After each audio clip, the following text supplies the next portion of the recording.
Okay, this is the video of the 326 with the rod knock, I think it is.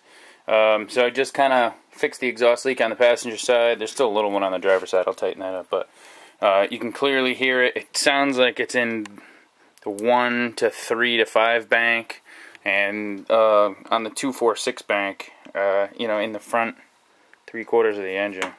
So this is before I take a quart of oil out and add some mystery oil. You'll hear it. Let me start this thing up.